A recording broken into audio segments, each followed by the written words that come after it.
Hello. So it's the Dutch house, and it's chapter 5 today. Maeve came home again for Christmas that year, but she only stayed a few days. She'd been invited to a friend's house in New Hampshire to ski and could get a ride up with another Barnard girl who lived in Philadelphia.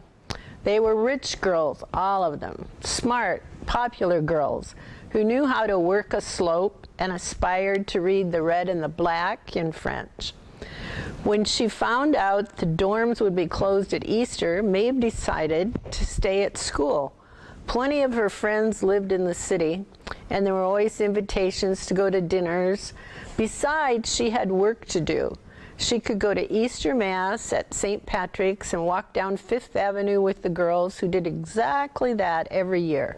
No one could have blamed her, but I blamed her all the same. How was I supposed to get through Easter without her? "Take the train into the city," she said on the phone. "I'll pick you up. I'll call Dad at work and get it set. You can manage the train by yourself." I felt older than my friends at school, the ones with 2 parents and normal-sized houses. I looked older, too. I was the tallest person in my class now. Boys with tall sisters wind up being tall boys, Maeve had said, and she was right. Still, I wasn't sure my father would let me go to New York by myself. Even if I was tall and a good student, even though I largely fended for myself on any given day, I was still only 12. But my father surprised me, saying he would drive me to New York himself and let me come home on the train. Barnard was about 2.5 hours by car. My father said we would pick Maeve up and the 3 of us would have lunch together. Then he would drive back to Elkins Park without me. It sounded so nostalgic when he said, "the 3 of us," as if we had once been a unit instead of just a circumstance. Andrea caught wind of the plan and announced at dinner that she would ride along. There were plenty of things she needed in the city, but after she thought about it some more, she said the girls should come too. The idea would be that after they dropped me off at Maeve's, my father could take them sightseeing. "The girls still haven't been to New York, and you're from there," Andrea said, as if he'd conspired to keep New York from them. "We'll take the boat out to see the Statue of Liberty. Wouldn't that be something?" she asked the girls. I hadn't been to New York either, but I wasn't about to bring that up for fear I'd be seen as asking to tag along. By the time Sandy brought the dessert, Andrea was talking about making reservations at a hotel and going to a show. Did my father know anyone who could get tickets to The Sound of Music? "Why do you always wait until the last minute to make plans?" she asked him. Then went on to discuss the possibility of lining up some interviews with portrait artists. "We need to have the girls' portraits painted." I studied the final smear of the rhubarb crisp on my plate. It didn't matter. I was only missing lunch, that ridiculous notion of the 3 of us. I was still getting my ride to see Maeve, and that was really all I wanted. It didn't matter who was in the car. And in the morning, my father pushed through the swinging kitchen door while I was still eating my cereal. He tapped 2 fingers on the table just in front of my bowl. "Time to go," he said. "Right now?" Andrea was nowhere in evidence. The girls were still in Maeve's room. They slept there together, as per Bright's prediction. Sandy and Jocelyn had yet to arrive. I didn't ask him what had happened or remind him that his wife and her daughters were supposed to come along. I didn't go and get the book I'd planned to read on the train coming home or tell him we were supposed to leave 2 hours from now. I left my bowl of half-eaten Cheerios on the table, for Sandy to find and followed him out the door. We were ditching Andrea. Easter was late that year, and the morning was flush with the insane sweetness of hyacinth. My father was walking fast, and his legs were so long that even with his bad knee, I had to run to keep up. We went beneath the long trellis of wisteria that had yet to bloom, and all the way to the garage I thought, escape, escape, escape. We beat the word into the gravel with every step. I could scarcely imagine the courage it required to tell Andrea she couldn't come with us. And she, in turn, must have started the kind of argument he found untenable. All that mattered to him was getting out of the house before she came downstairs to make another point in her case. And with that imperative, we fled. We were in the car hours earlier than we had planned. If I asked my father a question when he was quiet, he would say he was having a conversation with himself and that I shouldn't interrupt. I could tell he was having one of those conversations now. So I looked out the car window at the glorious morning and thought about Manhattan, my sister, and all the fun we were going to have. I wouldn't ask Maeve to take me to see the Statue of Liberty. Maeve got sick on boats, but I wondered if I could talk her into the Empire State Building. You know, I used to live in New York, my father said once we were on the Pennsylvania Turnpike. I said I guessed I did. What I didn't say was that Andrea just brought it up at the dinner table. Then he put on his turn signals to work his way towards the exit.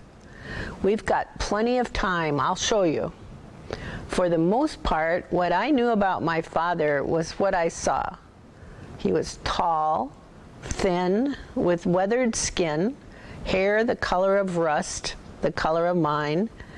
All three of us had blue eyes. His left knee was slow to bend, worse in the winter and when it rained.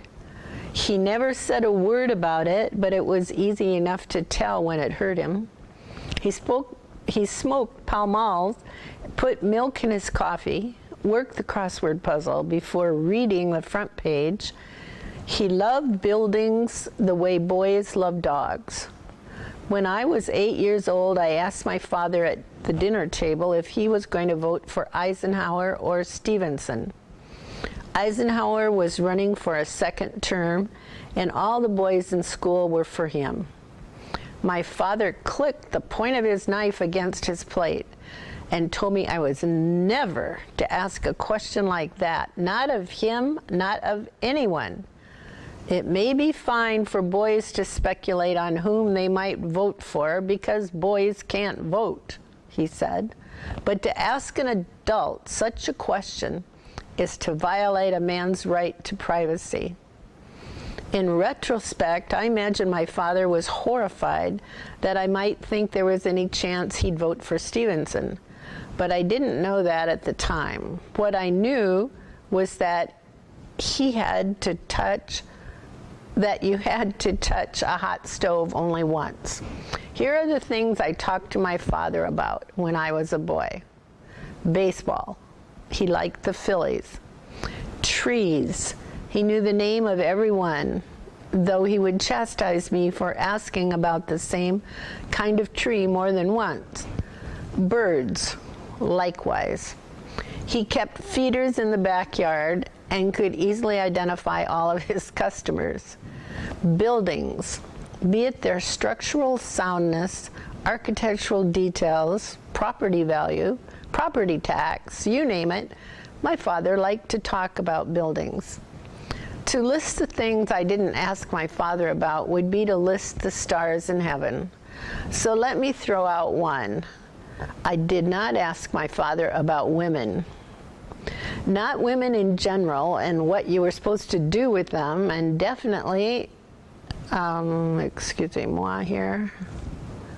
Oops. I'm sorry. And definitely not women in the particular. My mother, my sister, Andrea. Why it was that this day should have been different, I couldn't have said. But surely the fight with Andrea must have had something to do with it. Maybe that, along with the fact he was going back to New York, where he and my mother were from, and he was going to see Maeve in school for the first time, prompted a wave of nostalgia in him. Or maybe it was nothing more than what he told me. We had extra time. All of this was different, he said to me as we drove from street to street in Brooklyn. But Brooklyn wasn't so different from neighborhoods I knew in Philadelphia, neighborhoods where we collected rent on Saturdays. There was just more of everything in Brooklyn, a feeling of density that stretched in every direction. He slowed the car to a crawl and pointed. Those apartment buildings?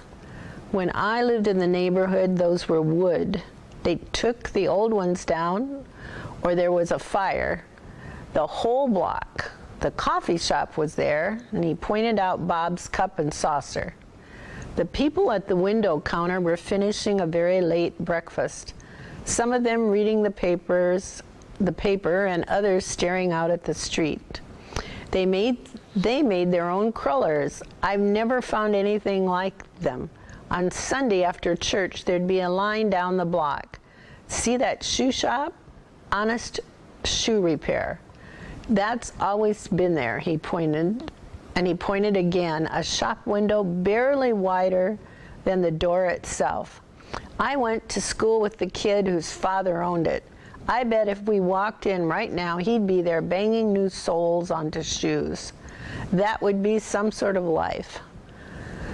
I guess, I said. I sounded like an idiot, but I wasn't sure how to take it all in. He turned the car at the corner and again at the light. Then we were on 14th Avenue. Right there, he said, and pointed to the third floor of a building that looked like every other building we'd passed. I lived there, and your mother was a block back that way. He jerked his thumb over his shoulder. Where? Right behind us. I kneeled on the seat and looked out the back window, my heart in my throat. My mother? I want to see, I said. It's just like all the other ones. It's still early. It was Monday, Thursday, and the people who went to Mass had either gone early or they would go late after work. The only people walking around were women out doing their shopping. We were double parked, and just as my father was about to tell me no, the car right in front of us pulled out like it was issuing an invitation. Well, what am I supposed to say to that? My father said, and took the space. The day had turned overcast since we left Pennsylvania, but it wasn't raining, and we walked back down the street a block, my father limping slightly in the cold. Right there, first floor. The building looked like all the others, but to think that my mother had lived there made me feel like we had landed on the moon. It was that impossible. There were bars over the windows, and I raised my hand to touch them. Those keep out the knuckleheads, my father said. That's what your grandfather used to say. He put them on. I looked at him. My grandfather? Your mother's father. He was a fireman. A lot of nights he slept at the station. So he put bars on the window. I don't know if he needed them, though. Not much happened back then. My fingers curled around one of the bars. Does he live here still? Who? My grandfather. I had never put those two words together before. Oh, heavens no, my father shook his head at the memory. Old Jack's been dead forever. There was something wrong with his lungs. I don't know what. Too many fires. And my grandmother? Again, the sentence astounded me. I could tell by his face that this wasn't what he signed on for. He only wanted to drive through Brooklyn, show me the places he knew, the building where he had lived. Pneumonia, not too long after Jack died. I asked him if there were any others. You don't know this? I shook my head. He peeled my fingers off the window bar, not unkindly, and turned me back towards the car while he spoke. Buddy and Tom died of the flu, and Loretta died having a baby. Doreen moved to Canada with some fellow she married, and James was my friend. He died in the war. Your mother was the baby of the family, and she outlasted all of them, except maybe Doreen. I guess Doreen could still be up there in Canada. I reached down deep to find something in myself I wasn't sure was there, that part of me that was like my sister. Why did she leave? The guy she married wanted to move, he said, not understanding. He was from Canada, and he got a job there. I can't remember which. I stopped walking. I didn't even bother to shake my head. I just started again. It was the central question of my life. I had never asked before. Why did my mother leave? My father sighed, sank his hands down in his pockets, raised his eyes to assess the position of the clouds, then told me she was crazy. That was both the long and the short of it. Crazy? How? Crazy, like taking off her coat and handing it to someone on the street who never asked for a coat in the first place. Crazy like taking off your coat and giving it away. But aren't we supposed to do that? I mean, we didn't do it, but wasn't that the goal? My father shook his head. No, we're not. Listen, there's no sense wondering about your mother. Everybody's got a burden in life, and this is yours. She's gone. You have to live with that. After we were back in the car, the conversation between us was done, and we drove into Manhattan like two people who had never met. We made our way to Barnard and picked Maeve up right on time. She was waiting on the street in front of her dorm, wearing her red winter coat, her black hair in a single heavy braid lying across her shoulder. Sandy was always telling Maeve she looked better when she braided her hair, but at home she'd never do it. I was overwhelmed by the need to talk to my sister alone, but there was nothing to be done about it. If it had been up to me, we would have said goodbye to my father on the spot and sent him home. But there was a plan for the three of us to have lunch. We went to an Italian restaurant Maeve knew, not far from the campus, where I was served a giant bowl of spaghetti with meat sauce, something Jocelyn never would have believed possible for lunch. My father asked Maeve about her classes, and Maeve, basking in this rare light, told him everything. She was taking Calculus 2 and economics, along with European history, and a course on the Japanese novel. My father shook his head in disbelief over the novel part, but offered no criticism. Maybe he was glad to see her, or maybe he was glad she wasn't standing on a street corner. Maybe he was glad he wasn't standing on a street corner in Brooklyn talking to me. But for once in his life, he gave his daughter his full attention. Maeve was in her second semester, and he had no idea what her classes were. But I knew everything. The Makioka sisters was her reward for having finished The Tale of Genji. Her economics professor had written the textbook they used in class. She was finding Calculus 2 to be easier than Calculus 1. I stuffed my mouth with spaghetti to keep myself from changing the subject. When lunch was over, it was over soon enough because my father had no patience for restaurants. We walked him back to the car. I didn't know if I was supposed to come home that night or the next day. We hadn't talked about it, and I hadn't brought anything with me. But there was no mention of my return. I was Maeve's again, and that was that. He gave her a quick embrace, slipped some money in her coat pocket. Then Maeve and I stood together and waved goodbye as he pulled away. A cold rain had blown in during lunch, and while it wasn't heavy, Maeve said we should take the subway to the Metropolitan and see the Egyptian exhibit because there was no point in getting wet. After the Empire State Building, the subway was the thing I'd been most excited to see, and now I hardly paid attention as we went down the stairs. Maeve stopped and gave me a hard look just before we got to the turnstile. She might have thought I was going to throw up, which wouldn't have been a bad guess. "Did you eat too much?" I shook my head. "We went to Brooklyn." There must have been some better way to tell her, but the morning was more than I knew how to shape into words. "Today?"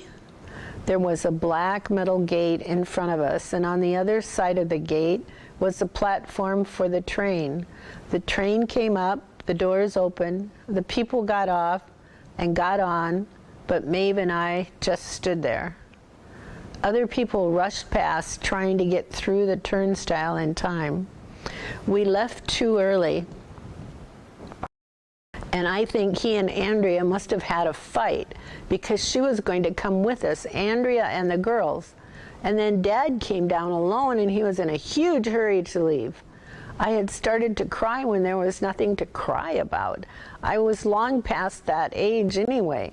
Maeve took me to a wooden bench, and we sat there together, and she fished out a Kleenex out of her purse and handed it to me. She had her hand on my knee. Once I'd told her the whole story, I could see there wasn't much to it. But I couldn't stop thinking that all of the people who had lived in that apartment were dead now, except for the sister who went to Canada and our mother, and they could easily be dead too.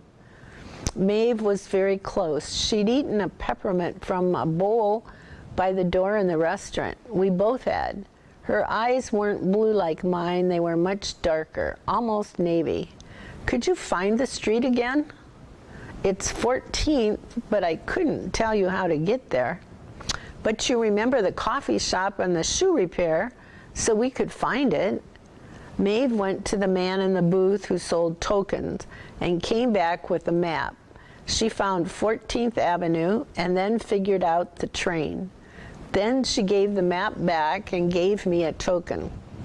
Brooklyn is a big place, bigger than Manhattan, and a person wouldn't think that a 12-year-old boy who'd never been there before could possibly find his way back to a single apartment building he'd seen for 5 minutes. But I had Maeve with me. We got off the train. She asked directions to Bob's Cup and Saucer, and once we were there, I knew how to find it. A turn at the corner, a turn at the light. I showed her the bars our grandfather had put on the windows as a defense against knuckleheads. And for a while we stood there, our backs against the bricks. She asked me to tell her the names of the uncles and aunts. I could remember Loretta and Buddy and James, but not the other two. She said I shouldn't worry about it. When the rain got harder, we walked back to Bob's. The waitress laughed when we asked for a cruller. She said they were gone by 8 o'clock, or they are gone by 8 o'clock every morning. That was fine with us, seeing as how we weren't hungry. Maeve had a cup of coffee, and I had hot chocolate. We stayed until we were warm and halfway dry. "I can't believe he showed you where she lived," Maeve said. "All the years I asked him about her family, about where she had gone, he'd never tell me anything. Because he thought it would kill you." I didn't like being in the position of defending my father to my sister, but that was the case. Our mother's leaving had made Maeve sick. "That's ridiculous. People don't die from information." He just didn't want to talk to me. One time when I was in high school, I told him I was going to India to try to find her. And you know what he said? I shook my head, stunned by the horrible thought of Maeve in India, both of them gone. He told me I needed to think of her as dead. that she probably was dead by now. And still, as terrible as it was, I understood. He didn't want you to go. That he said there are almost 450 million people in India now. Good luck with that. The waitress came back, held up her pot of coffee, but Maeve declined. I thought about the bars on the windows of the apartment. I thought of all the knuckleheads in the world. Do you know why she left? Maeve finished what was in her cup. All I know for sure was that she hated the house.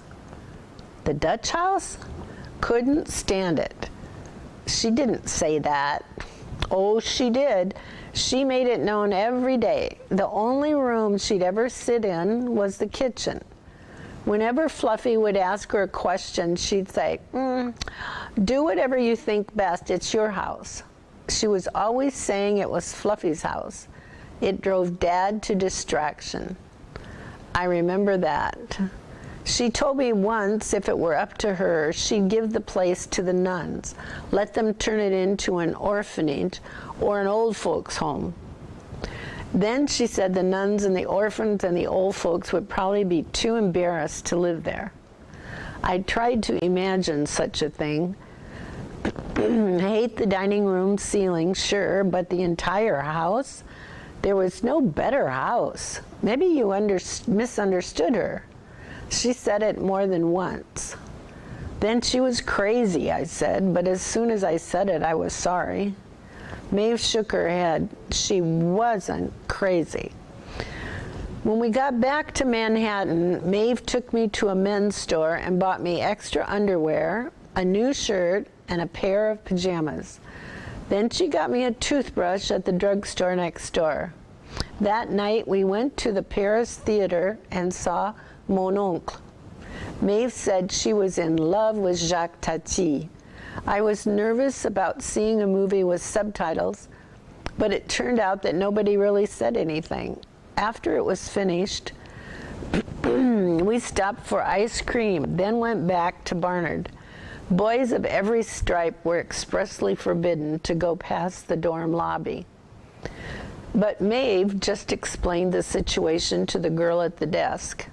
Another friend of hers, the girl at the desk, who was another friend of hers, and Maeve took me upstairs. Leslie, her roommate, had gone home for Easter break, and so I slept in her bed. The room was so small we could easily have reached across the empty space and touched fingers. I slept in Maeve's room all the time when I was young, and I'd forgotten how nice it was to wake up in the middle of the night and hear the steadiness of her breathing. I ended up staying in New York for all of Friday and most of Saturday. And if Maeve ever called the house to let anyone know our plans, I wasn't there to witness it. She said she'd been studying too much to do all the tourist things she'd meant to. And so we went to the Museum of Natural History and the zoo in Central Park. We went to the top of the Empire State Building in spite of the rain, and all we could see were the deep, wet clouds we were standing inside. She walked me around the Columbia University campus and told me that this was where I should go to college. We went to Good Friday service at the Church of Notre Dame, and the beauty of the building held my attention through nearly half of that interminable exercise. Maeve finally had to excuse herself and go out to the vestibule on the side of the church to give herself some insulin. She told me later that people probably thought she was a junkie in a sweater set.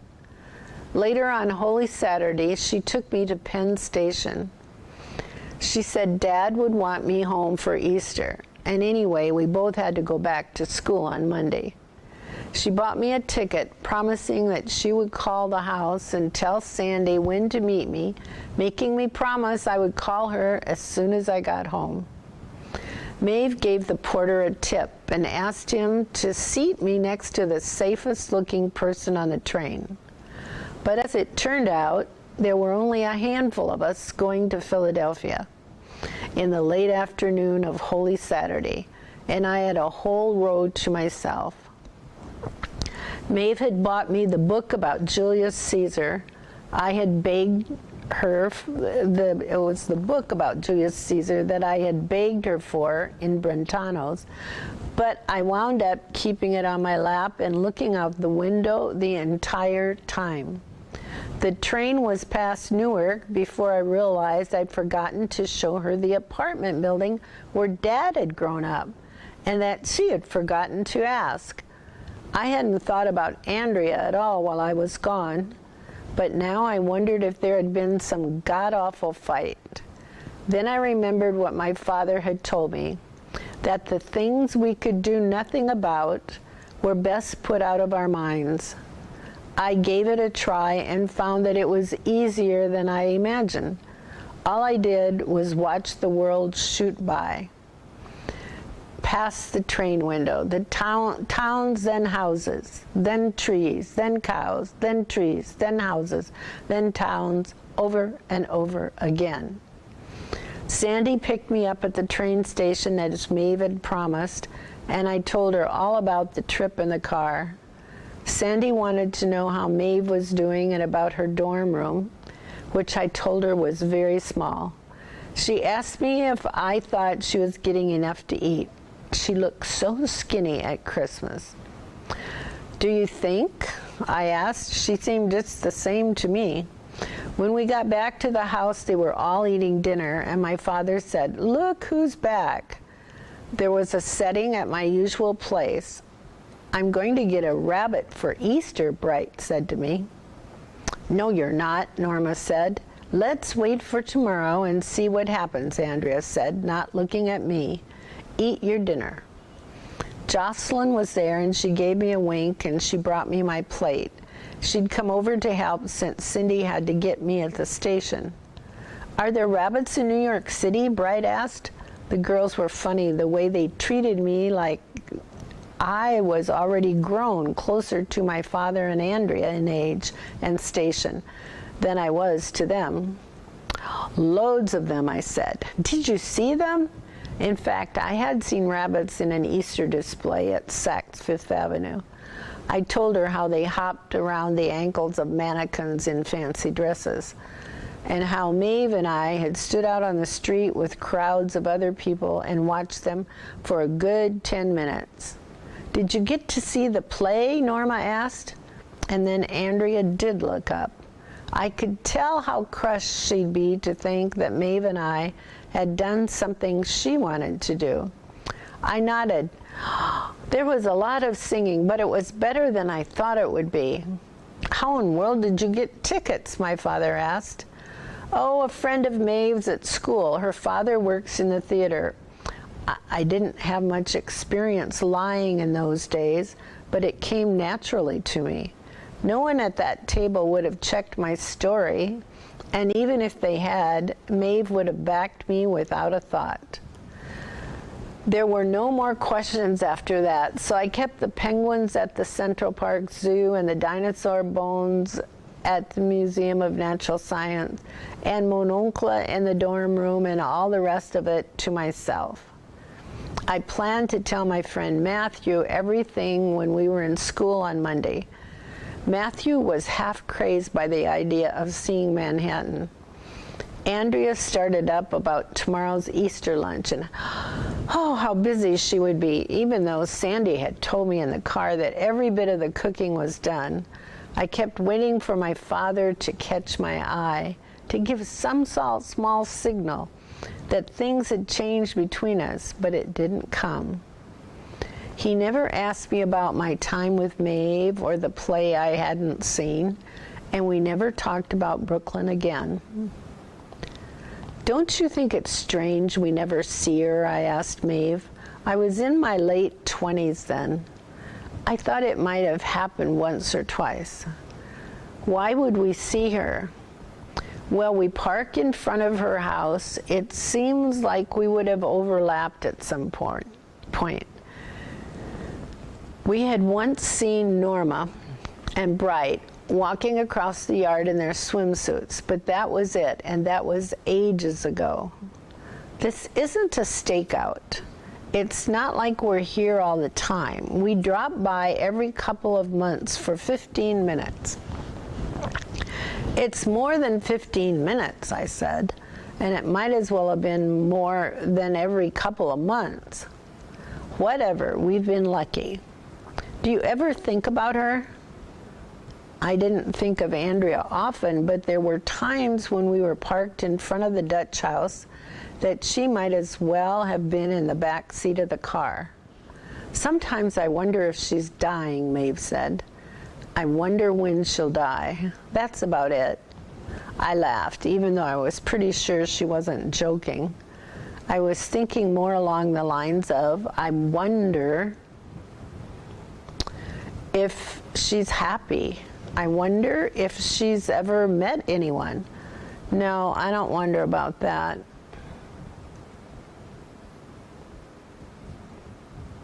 She couldn't be very old. She could have found someone. She'd never let anyone in that house. Listen, I said, she was horrible to us in the end, I'll grant you that. But sometimes I wonder if she just didn't know any better. Maybe she was too young to deal with everything. Maybe it was grief, or maybe things had happened in her own life that had nothing to do with us. I mean, what did we ever know about Andrea? The truth is, I have plenty of memories of her being perfectly decent. I just choose to dwell on the ones in which she wasn't. Why do you feel that need to say anything good about her? Maeve asked. I don't see the point. The point is that it's true. At the time, I didn't hate her, so why do I scrub out every memory of kindness and even civility in favor of the memories of someone being awful? The point I wanted to say was that we shouldn't still be driving to the Dutch house, and the more we kept up with our hate, the more we were forever doomed to live out our lives in a parked car on Van de Beek Street. Did you love her? I let out a sound that could only be described as exasperation. No, I didn't love her. Those are my two choices. I love her or I hate her. Well, my sister said, you're telling me you didn't hate her, so I just wanted to know what the parameters are. I think it's a ridiculous conversation to be having in the first place, if you want my opinion. Say there's a kid who lives next door, a kid you have no, let's say there's a kid who lives next door, a kid you have no particular friendship with, but no problems with either. Then one day he walks into your house and kills your sister with a baseball bat. Maeve, for the love of God, she held up her hand. Hear me out. Does that present fact obliterate the past? Maybe not if you love the kid. Maybe if you love the kid, you dig in and try to find out what had happened. See things from his perspective. Wonder what his parents had done to him. Wonder if there wasn't some chemical imbalance. You might even consider that your sister could have played a role in the outcome. Did she torment this boy? Was she cruel to him? But you'd only wonder about that if you loved him. If you only liked the kid, if he was never anything more to you than an okay neighbor, I don't see the point in scratching around for good memories. He's gone to prison. You're never going to see the son of a bitch again. I was doing my residency in internal medicine at Einstein College of Medicine in the Bronx, and every 2 or 3 weeks I took the train to Philadelphia. There wasn't enough time to spend the night, but I never let an entire month go by without visiting. Maeve was always saying she thought she'd see more of me when medical school was over, but that wasn't the case. There was no extra time in those days, and I didn't want to spend the little of it I had sitting in front of the goddamn house. But that's where we wound up, like swallows, like salmon. We were the helpless captives of our migratory patterns. We pretended that what we had lost was a house, not our mother, not our father. We pretended that what we had lost had been taken from us by the person who still lived inside. There had already been a few cold nights, and the leaves on the linden trees were starting to yellow. Okay, I'll drop it. Maeve turned away from me and looked at the trees. Thank you. So alone, I tried to remember the good in her. Andrea laughing with Norma and Bright. Andrea coming in to check on me once in the middle of the night after I had my wisdom teeth out. Her standing in the door of my room asking if I was okay. A handful of moments early on when I saw her bring a lightness to our father. His briefly resting his hand against the small of her back. They were minuscule things, and in truth, it made me tired to think of them. So I let my mind go back to the hospital, checking off the patients I would need to see tonight, preparing what I would say to them. I was back on call at 7. The end. Oh, were you there too? That's the end of the chapter? Yeah, so that's all. So who's reading next tomorrow? That's tomorrow. You know who? No. Well, we'll find out tomorrow then, won't we? Yeah. All right. So it's all off now?